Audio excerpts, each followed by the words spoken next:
Muy bien.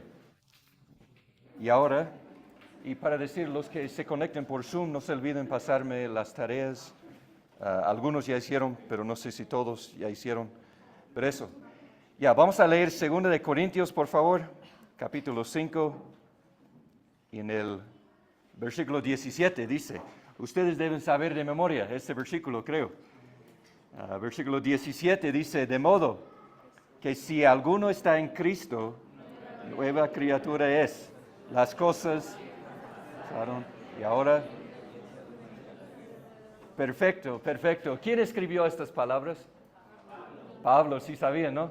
Pablo escribió estas palabras. Él escribió estas palabras. Es una cosa hablar de una doctrina, una cosa de lo que la Biblia dice. Es otra cosa haber vivido lo que es la doctrina y entender de corazón lo que está hablando. Y eso es lo que tenemos que pensar aquí. Pablo escribe estas palabras, sí, bajo la inspiración del Espíritu Santo, pero también Pablo escribe estas palabras de una experiencia personal. Y eso es lo que vamos a ver hoy. Pablo experimentó lo que dice aquí. Las cosas viejas ya pasaron.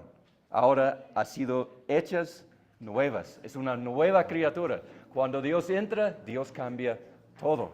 Eso es lo que vamos a ver el día de hoy. Entonces, si están listos, vamos a Hechos y vamos a seguir nuestro estudio en el libro de Hechos. Para repasar un poquito, ustedes tienen la hoja para el día de hoy, van a ver un mapa de Damasco y también hay espacio, hay algunas citas bíblicas ahí, les voy a dar más también, más citas bíblicas y también hay mucho espacio, pueden escribir lo que quieren, lo que parece interesante, lo que quiere recordar, ahí está para que escriban. Repasando un poquito Hechos 7, ahí vimos la historia de Esteban, cuando Esteban estaba predicando la palabra de Dios en forma de defensa por lo que era su creencia y su vida.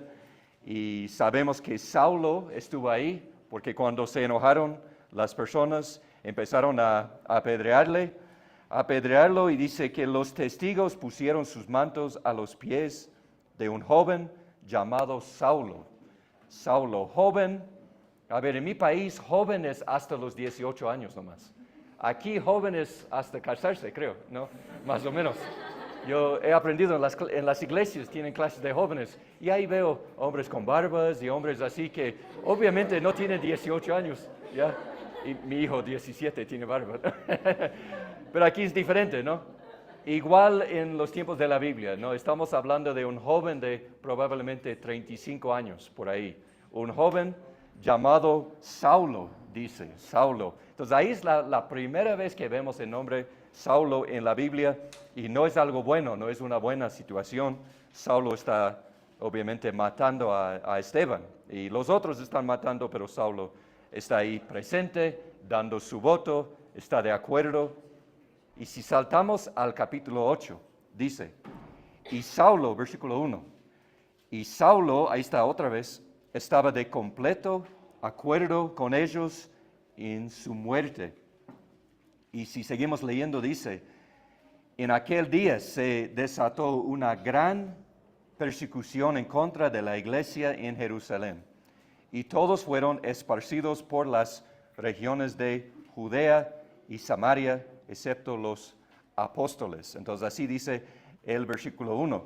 Repasando de la vida de Saulo, sabemos que por nacimiento Saulo es un judío, por religión Saulo es un fariseo, por educación Saulo es un griego y por ciudadanía, ¿qué es? Romano, ya tiene muchas culturas en su vida y sabemos un poquito, hablamos de su familia la semana pasada, su trasfondo, un poquito de su ciudad natal, todo eso, pero vamos a entrar más ahora en su vida y en persecución en contra de la iglesia. En el capítulo 8, el capítulo habla mucho de Felipe, de su ministerio,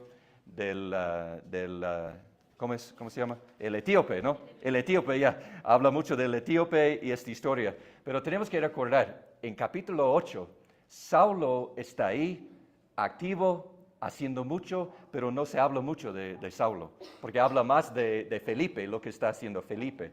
Pero Saulo, en capítulo 8, está en la ciudad de Jerusalén. Hay una iglesia cristiana, la primera iglesia cristiana está ahí en la ciudad, y Saulo está haciendo todo lo posible para destruir la iglesia. Ya no quiere que haya seguidores de Cristo. Entonces él está, como dice aquí, haciendo una gran persecución en contra de la iglesia en Jerusalén. ¿Y quién sería en la iglesia en Jerusalén? Sabemos que los apóstoles están ahí.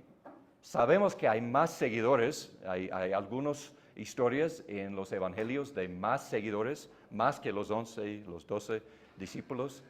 Ahora también tenemos que recordar todos los milagros que Jesús había hecho, todas las personas que fueron sanadas de demonios, de enfermedades. Todo eso pasó, la mayoría en Jerusalén o alrededor de Jerusalén. Entonces hay muchos seguidores de Jesús. ¿Y qué está haciendo Saulo en capítulo 8? Haciendo todo lo posible para cerrar su testimonio, destruir su vida y llegar a un fin en la iglesia. Eso es lo que él quiere. Eso es lo que está pasando en el capítulo 8. Entonces ahora, saltamos al capítulo 9. Saulo puede ser algunos meses, no sabemos cuánto tiempo exactamente, pero Hechos capítulo 8, vamos a suponer unos 3 o 4 meses que está persiguiendo la iglesia. Capítulo 9, llegamos aquí, dice, Saulo, respirando todavía amenazas, él sigue en contra de la iglesia. Dice, todavía amenazas y muerte contra los discípulos del Señor. No solo los 11 o los 12 discípulos, estamos hablando de todos los seguidores de Jesucristo.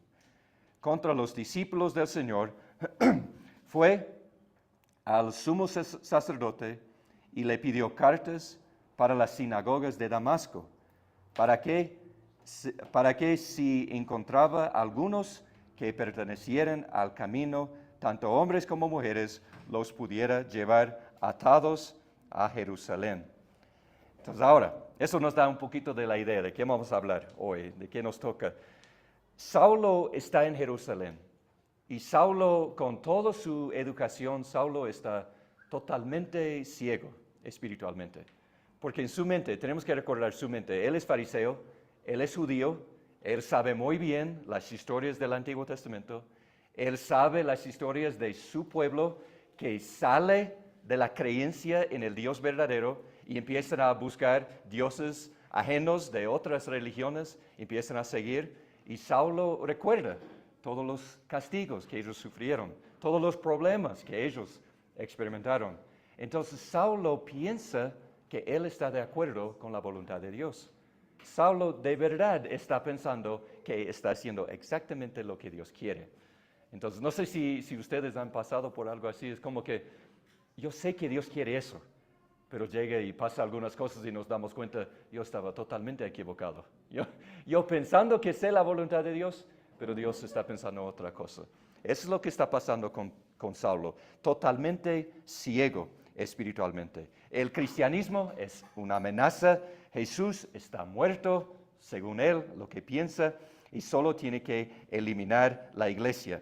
Entonces dice, versículo 1, está respirando amenazas y muerte contra los discípulos. Básicamente en Jerusalén, Saulo va casa en casa, sinagoga en sinagoga, buscando seguidores de Jesús.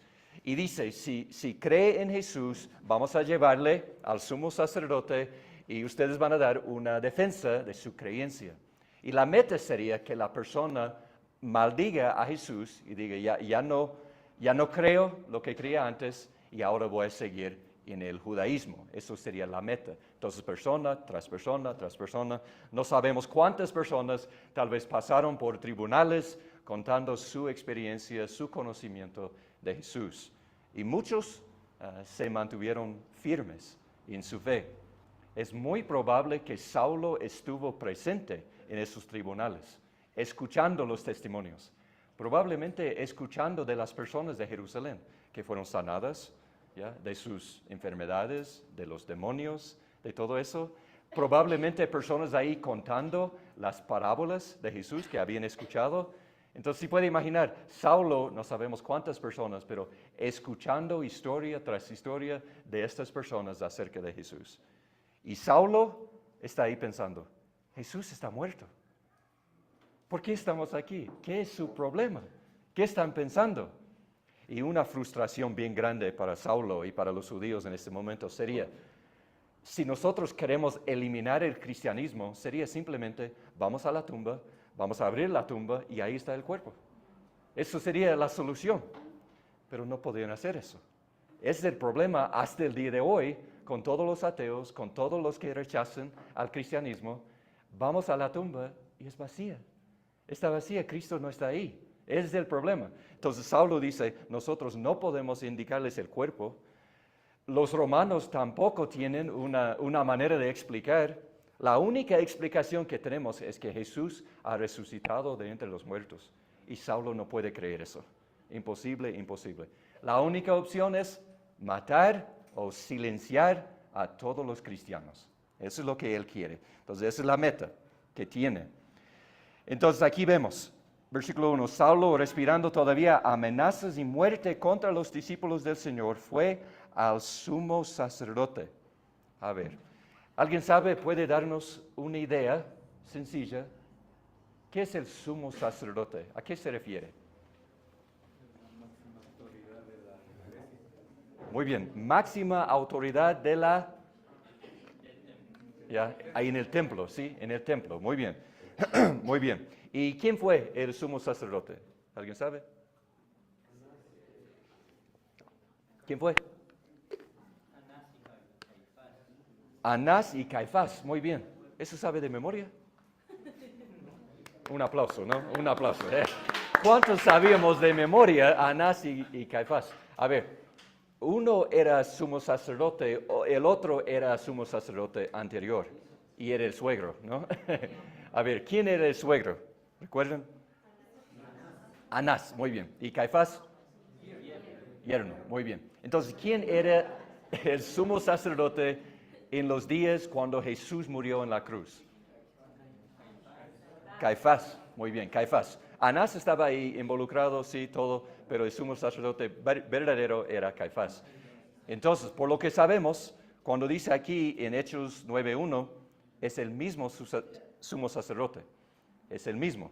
Entonces, es el mismo Caifás, el que mató a Jesús, bueno, al menos dio órdenes para matar a Jesús con la crucifixión, es el mismo que Saulo dice, hay seguidores de Jesús y tenemos que destruirlos. Recuerden, Caifás, ¿qué era su meta? Vamos a destruir el testimonio, la vida, todo de Jesús. Y ahora, unos 2, 3, tal vez 4 años después, el nombre de Jesús, el testimonio de Jesús, los seguidores de Jesús se están expandiendo como si fuera un incendio. Su meta era destruir eso y ahora es más grande. Entonces Saulo es como que él está diciendo ahora, yo te puedo ayudar, ¿ya? Yo puedo destruir el cristianismo.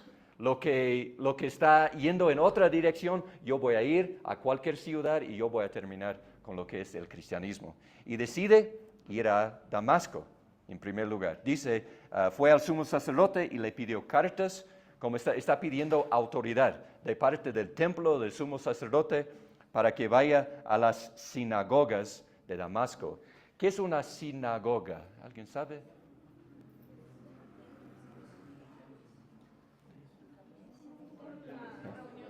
Como un templo, un templito. Sí, ya llegó el momento en los 400 años de silencio entre el Antiguo y el Nuevo Testamento. Los judíos empezaron a reunirse en lugares más pequeños. Los que no podían ir a Jerusalén al templo empezaron a reunirse semanalmente en lugares en cada pueblo. Y eso llegó a ser conocido como una sinagoga. Al menos una vez al año era necesario ir al templo mismo, pero a veces semanalmente en las sinagogas. Entonces Pablo pide cartas de autoridad de parte del sumo sacerdote para ir a las sinagogas de Damasco, para que si encontraba algunos que pertenecían al camino, ¿ya? Que dice Jesús, Juan 14:6, yo soy el camino, ¿ya? Eso es lo que dice. Es el nombre de la primera iglesia cristiana el primer grupo de cristianos es el camino. Dice, tanto hombres como mujeres los pudiera llevar atados a Jerusalén. los historiadores dicen que hubo muchos judíos y también cristianos en la ciudad de Damasco. Entonces Pablo dice, yo voy a apagar el incendio en Damasco, yo voy allá. Entonces Saulo está como decidido, él va a destruir el cristianismo. Entonces Damasco, ahora ustedes estudiaron, ¿qué pueden enseñarme de Damasco? ¿Qué aprendieron esta semana? A ver, ¿cómo era? Era la ciudad más grande, reconocida por el comercio. Ya, muy bien, muy bien. Era una ciudad bien grande, conocida por el comercio. ¿Qué más? Hermana Elizabeth. Era una ciudad que también se conocía por la cantidad de judíos que allí habitaban. Ya, exactamente. Se conocía por eso, por la cantidad de judíos, o muchos judíos en la ciudad. El historiador Josefo, ¿cómo dicen? Josefo, eso. Él habla de eso. ¿Ya? A ver, ¿qué más? ¿Qué más de Damasco? Capital de Siria, muy bien. Una ciudad muy antigua. Dice que afirmaban que el mundo empezó en Damasco. Sí. Ajá. Y tenía que terminar ahí mismo. O sea, ellos tenían alardeaban de eso. Ajá, sí. Interesante, ¿no? Interesante eso. ¿Ya? ¿Qué más? ¿Cuántos? 19 kilómetros, ¿ya? ¿Y cuántos kilómetros de Jerusalén? ¿Alguien sabe? Hermano. Aproximadamente 234 kilómetros. Sí, exactamente, más de 200 kilómetros de Jerusalén. Muy bien, muy bien. ¿Alguien sabe el primer libro en la Biblia que habla de Damasco?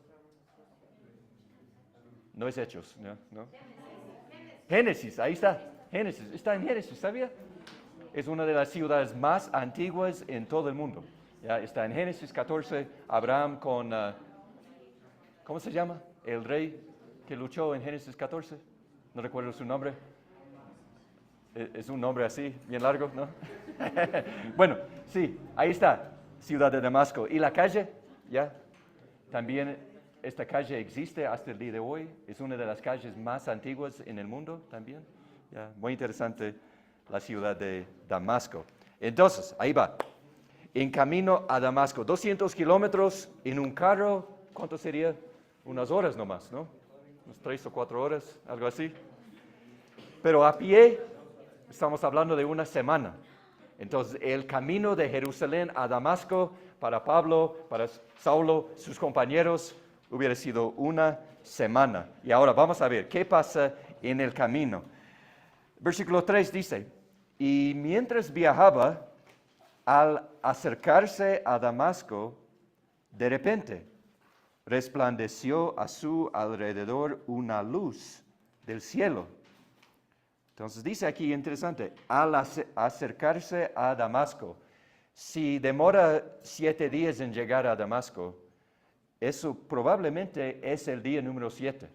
Es muy probable que está justo a punto de llegar. Si él está pasando por el desierto, es muy probable que ellos ya pueden ver los árboles y todo lo verde de la ciudad.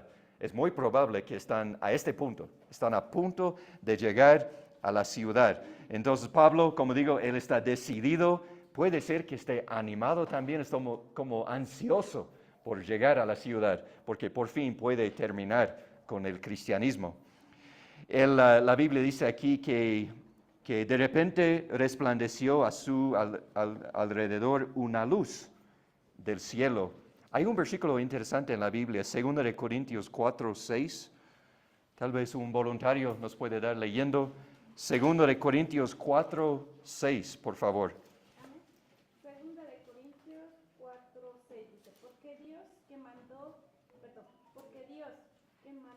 que de las tinieblas resplandeciese la luz, es el que resplandeció en nuestros corazones para iluminación del conocimiento de la gloria de Dios en la paz de Jesucristo.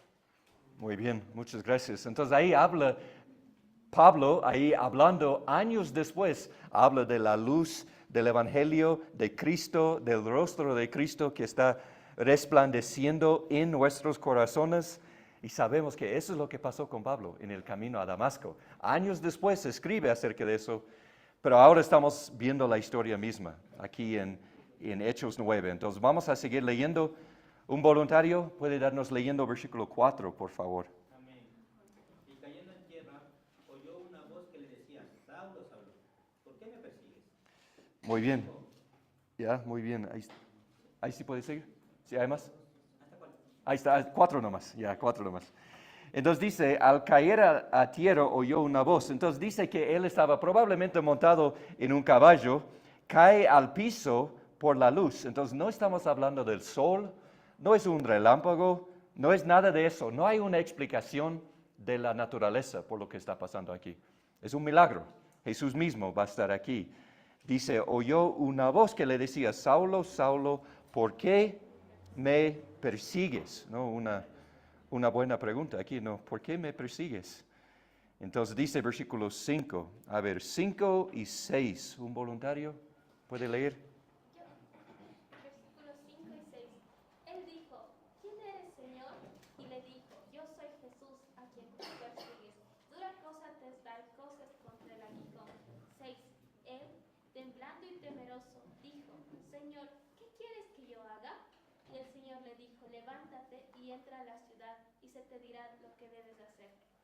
Ok, muy bien, muchas gracias. Ahora, vamos a ver poco a poco, ¿qué dice aquí? Empezando con versículo 5, dice, ¿quién eres, Señor? Es la pregunta que hace Saulo. Sabemos que él no está diciendo Señor en el sentido de Señor Jesús, porque después de eso Jesús se presenta y dice, yo soy Jesús. Entonces sabemos que Saulo no está pensando Jesús todavía. Saulo está decidido en una cosa, Jesús está muerto. Eso ya sabe. ¿Ya? Entonces no está pensando en Jesús todavía. La palabra Señor puede ser Señor Jesús, puede significar eso. Puede significar Señor Dios, o también puede ser Señor como decimos en inglés, ustedes saben, Mister, ¿no?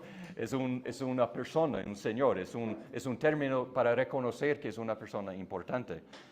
La Biblia no nos explica exactamente cómo se refiere Saulo en este momento, si está diciendo Dios, si está diciendo simplemente una persona importante, digo, pero probablemente no está pensando todavía en Jesús.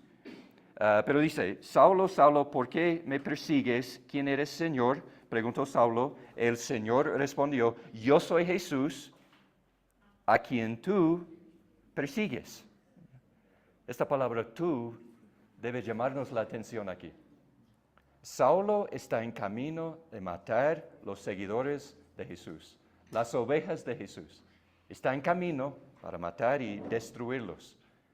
Pero Jesús se le aparece no para vengar la sangre de Esteban, sino para llamar la atención del perseguidor, de él que está matando. Entonces, Jesús se dirige a él.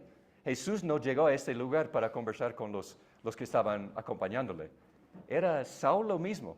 Jesús va con esta idea de conversar con él. Entonces dice, el Señor respondió, yo soy Jesús a quien tú persigues. Ahora ustedes saben el problema aquí. Saulo nunca había perseguido a Jesús. Eso sabemos, ¿verdad? ¿Ya? Él no estuvo ahí, por lo que sabemos, en los tribunales de Jesús. Entonces, ¿a qué se refiere aquí Jesús? ¿Cómo? A la iglesia, ¿no? A la iglesia. Es algo interesante, ¿no? Esa es una doctrina que Saulo no entiende. Se llama la unión con Cristo. Nosotros estamos unidos con Cristo. Cuando alguien nos persigue, está persiguiendo a Jesús. Cuando nos ataca, está atacando a Jesús. ¿Quién escribió Efesios 1? ¿Saben? Pablo escribió.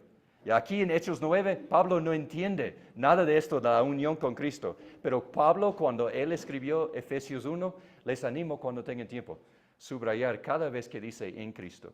Es una y otra vez, en Él, en Cristo, en el amado, una y otra vez está hablando. Cuando nosotros recibimos la salvación de Dios, tenemos una unión con Cristo, unidos. Es imposible separarnos con Cristo. Eso es lo que Jesús está diciendo a Pablo. Le está enseñando una doctrina nueva aquí. Yo estoy conectado con mi rebaño, con mis ovejas. ¿ya? Cuando tú atacas a mis ovejas, me estás atacando a mí. Es lo que Jesús está diciendo aquí. Entonces, ahora, ¿cuántos de ustedes tienen una Biblia que dice, versículo 5, yo soy Jesús a quien tú persigues, y ahí termina? ¿Cuántos de ustedes tienen? Su Biblia termina ahí, ¿ya? Muy bien. ¿Y cuántos de ustedes tienen una Biblia que habla del aguijón y todo eso? Levanta la mano si habla del aguijón, ¿ya? Aquí tenemos, muy bien, entonces casi mitad. Aquí tenemos lo que se llama una variante textual.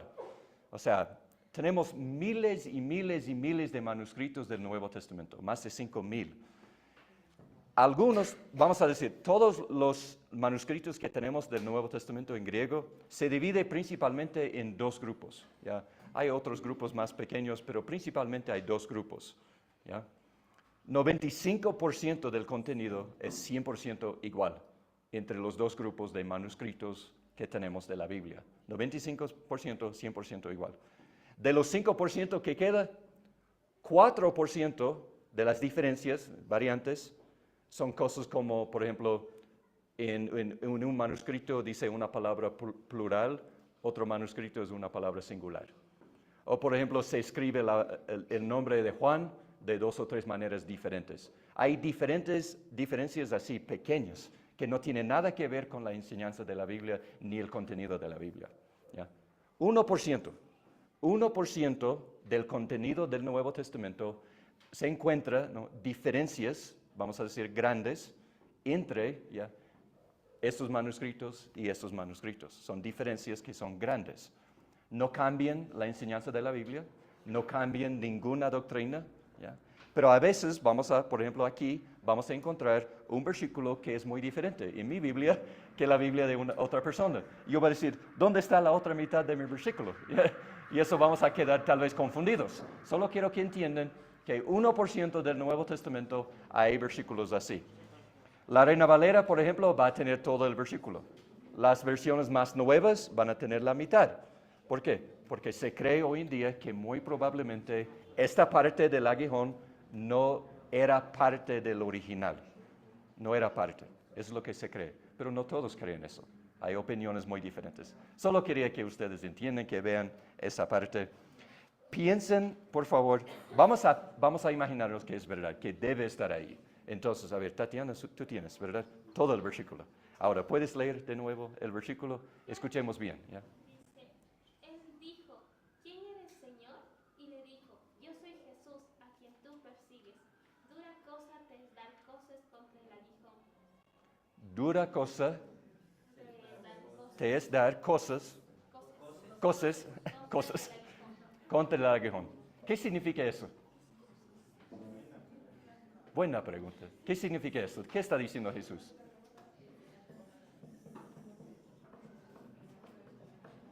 Cosas. ¿Entienden esta palabra? Cosas. Aguijón.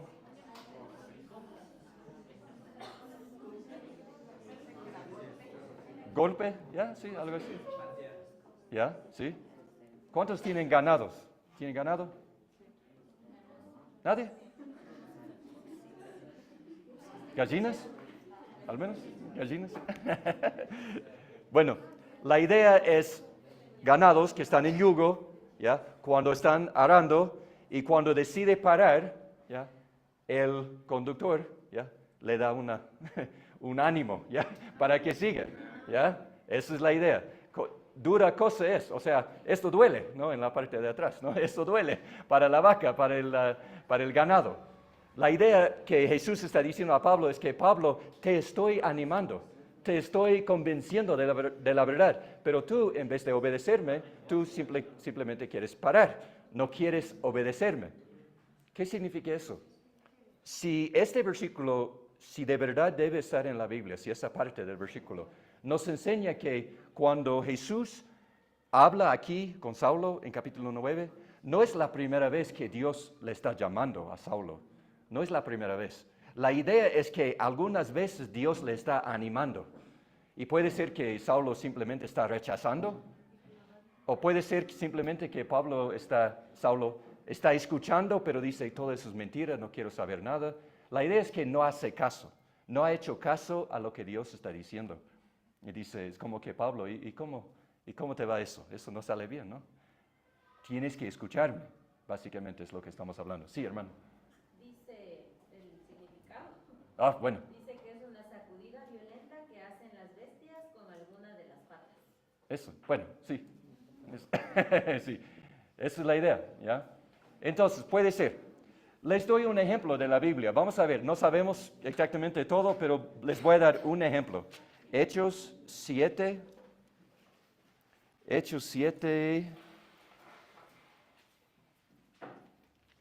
48. Hechos 7, 48, sabemos, Esteban está predicando, Saulo está escuchando, pero Saulo, unos momentos después, quiere matarle. Pero Esteban dice, sin embargo, el Altísimo no habita en casas hechas por manos de hombres. Así dice Esteban. Esteban está predicando la palabra de Dios. Saulo está escuchando. Pero Saulo no quiere saber, no quiere escuchar. Pero Saulo es una de las personas que si escucha algo no se puede olvidar. Es como que está grabado en la mente, no se puede olvidar. Saulo, en contra de Esteban, en contra de Dios, escucha estas palabras. ¿Y qué dice? El Altísimo no habita en casas hechas por manos de hombres. Y ahora, algunos años después, Saulo es Pablo y Pablo está predicando. ¿Y qué dice? Hechos 17. ¿Un voluntario puede leer? 17, 24. El Dios que hizo el mundo y todo lo que hay en él es Señor del cielo y de la tierra.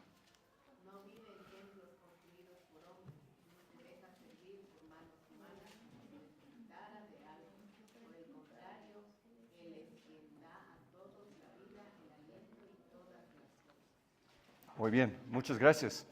Ahí dice, Dios no mora en templos hechos por manos de hombres. Casi palabra por palabra de lo que Esteban dijo, ¿no? Eso es lo que estamos hablando. Hechos 9:5, si todo el versículo debe estar ahí, la idea es que Dios estaba enviando mensajes a Saulo, por ejemplo, por medio de Esteban, ¿ya? Y estaba escuchando, pero no quiso hacer caso, no quiso escuchar.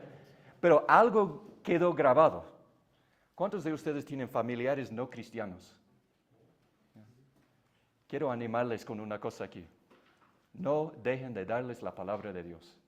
Sigue dando la palabra de Dios. Cada oportunidad que tiene, déles la palabra de Dios. ¿Por qué? Porque no sabemos, como lo que vimos aquí, nunca sabemos cuándo algo va a quedar grabado en el corazón de la persona. Y Dios puede hacer brotar una semilla que nosotros no podemos. Dios puede hacer cosas increíbles con su palabra. Entonces eso vemos, no más. Saulo está aquí, versículo 5, dice, bueno, Jesús le habla así, ¿por qué no me haces caso? Básicamente. Versículo 6, también en la Reina Valera, en otras versiones, el versículo 6 empieza con algunas palabras, otras versiones empiezan así, levántate, entra en la ciudad y se te dirá lo que debes hacer. Así es el versículo 6, ¿no? Ahora, Saulo se da cuenta de una cosa. Jesús no está muerto. Ahora, Jesús no se le apareció como una nube, un espíritu, una fantasma, simplemente una luz. Saulo, cuando él explica, Pablo, cuando él explica después, dice, yo he visto a Jesús, el Jesús resucitado. El cuerpo de Jesús estuvo ahí, en ese lugar con Pablo, con Saulo, ¿no? Entonces, él vio a Jesús. Cara a cara estuvo con Jesús. Entonces, sabe, Jesús ya no está muerto. ¿Ya? Él se da cuenta, se aprende eso. También, Saulo se da cuenta que era enemigo de Dios. Saulo empezó el camino pensando, yo estoy ayudando a Dios. Yo voy a parar el cristianismo. Y ahora se da cuenta, él es enemigo de Dios. Se da cuenta de eso. Ahora tiene una decisión. Jesús dice, levántate. Entra en la ciudad. ¿Qué ciudad? Muy bien. Ahora tenemos que pensar en eso bien, ¿ya? Saulo está entrando en la ciudad para destruir los cristianos, los seguidores de Jesús. Y ahora Jesús le dice, ahora entra a la ciudad. Un seguidor de Jesús obedece lo que Jesús dice. Y ahora Jesús le da una orden. Entra a la ciudad. ¿Qué va a hacer Saulo?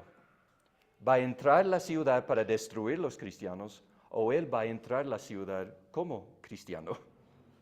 ¿Para destruir los seguidores o como seguidor? Esa es la opción que él tiene, es la decisión. Eso tenemos que recordar, ustedes saben eso, pero tenemos que recordar. El Evangelio requiere una decisión. Requiere, es rechazar o recibir. No hay algo entre las dos opciones. No hay como, eso es rechazar. Rechazar o recibir. Entonces vamos a ver, ¿qué dice? Versículo 7.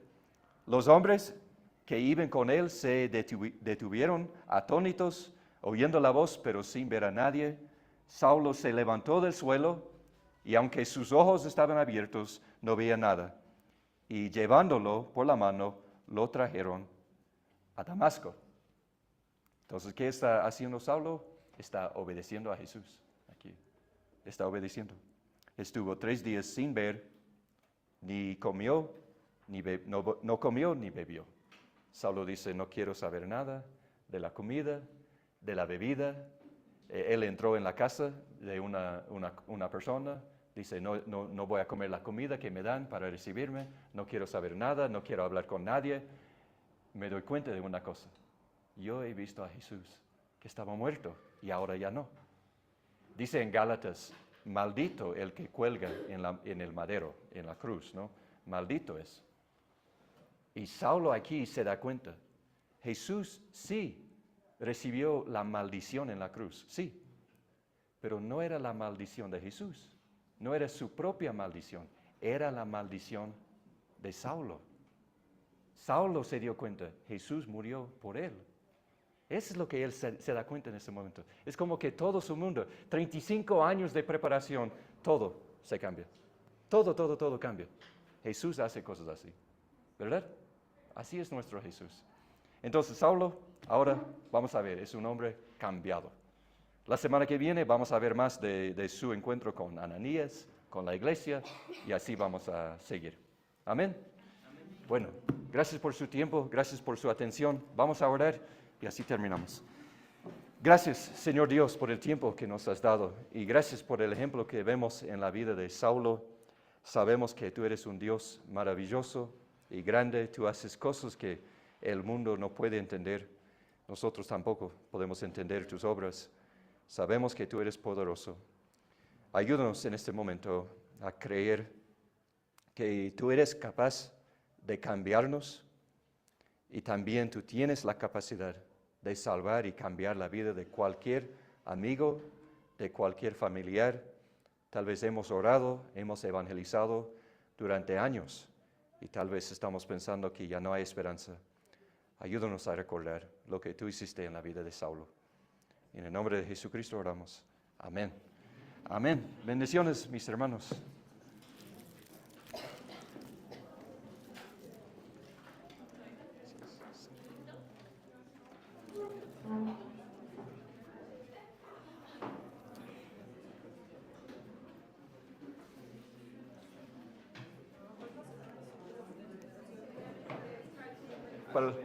Para los niños.